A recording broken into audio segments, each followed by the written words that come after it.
Okay, I just want to make a quick video about the OG MGTOWers, but I say MGYOW, men going Yah's own way, But MGTOW, these are the original so-called MGTOWs, right? I would say Paul and Hamashiach, but this is never talked about. I don't know why nobody ever talks about this, right? I mean, these cats, Paul, he really didn't deal with anyone, you know what I mean? So, of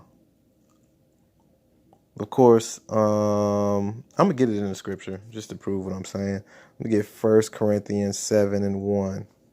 All right, and this is Paul, of course, who wrote these books, various books of the Bible and New Testament. Matter of fact, he was responsible for writing most of the New Testament. But anyway, 1 Corinthians 7:1. It says, "Now concerning the things whereof ye wrote unto me, it is good for a man not to touch a woman." Okay, so it says, "Nevertheless, to avoid fornication, let every man have his own wife, and let every woman have her own husband." So, okay, look, it says right here, it says, concerning things you wrote to me, it is good for a man not to touch a woman. So, he was saying from the beginning, hey, look, don't deal with a woman. Like, no, you don't want to go out looking to touch one, right? And some people say Christ had a woman. Christ didn't have no daggone woman. That's craziness. I just get a little evidence of that too in the scripture. It says, what was it, 23? What was I at? See, what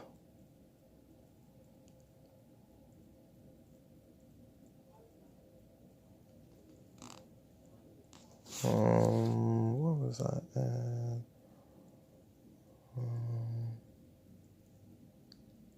Here we go. It says,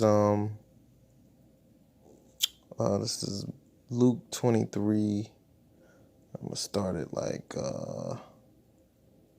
27. It says, "And there followed him a great company of people and of women, which also bewailed and lamented him.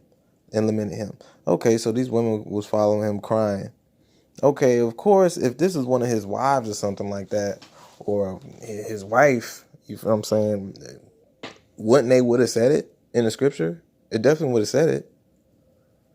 But this is what he says in response to them. He says, 29, it says, "For behold, the days are coming in which they shall say," oh, slack, I skip one. 28, it says, "But Jesus turning unto them said, Daughters of Jerusalem, weep not for me, but weep for yourselves and for your children."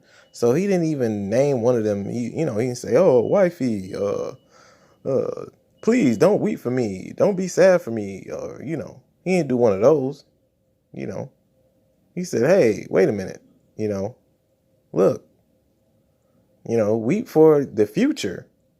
Because, the 29, it says, "For behold, the days are coming in which they shall say, Blessed are the barren and the wombs that never bear, and the paps which never gave suck. Then shall they begin to say, The mountains fall on us, and the hills cover us. For if these things, for if they do these things in a green tree, what shall be done in the dry?" So, he was saying right there in essence that, look, if they doing all this now to me, while things are rough, and what are they gonna do in the future? You know what I'm saying? So those are a couple scriptures. Paul, the original so-called MGTOW, MGYOW brothers, man. They follow the scriptures, follow the laws, man. And it just had me thinking, like, how much further can man go? If he didn't deal with females in a certain way, like as far as like laying with them or being, looking for a wifey or something like that. If we weren't raised that way,